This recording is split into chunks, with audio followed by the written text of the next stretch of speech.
What up, this is July from Kickback Couture, and today I will be talking about counter melodies, which is also technically called counterpoint. So I'm going to keep this in as simple terms as possible because I don't want to lose anybody. I want to make this easy. So let's say what's playing now is our bass melody. So what you were hearing in the background is the bass melody. The first way to counter that and create a counter melody is to play one note for every one note that you played with the bass melody. So with this example, I just played an octave up and then I just moved it right in the grid a little bit to make it more like a strum, and it sounds like this.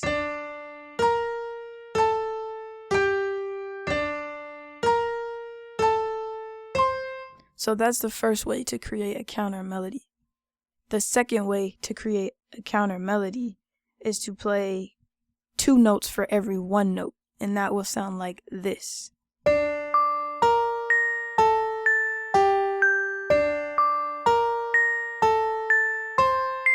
So in this case, I am playing octaves, but you can get more creative and play fifths, fourths, sixths, whatever your heart desires. So let me show you what this looks like. So this is the bass melody that we're talking about, and then this is the first species counterpoint, or playing one note for every one note, and I told you I moved it to the right to create a strum effect.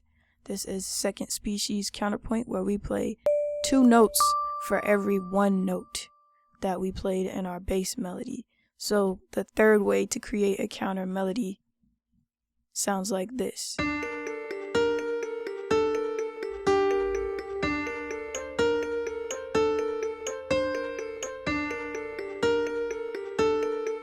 In this case, we're playing four notes for every one note in our bass melody. This is the fourth way.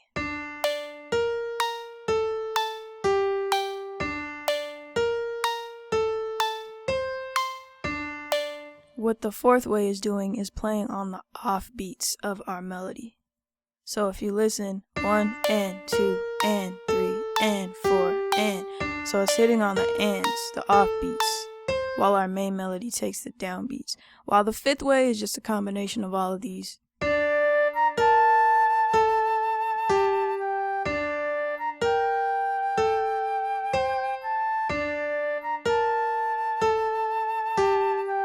So when we're using these in our beats, we want to make sure we have good sound selection so we don't have too much clashing, and typically we don't want to use all of these, although we can. It's an option. These are just all different ways that you can come up with your counter melodies.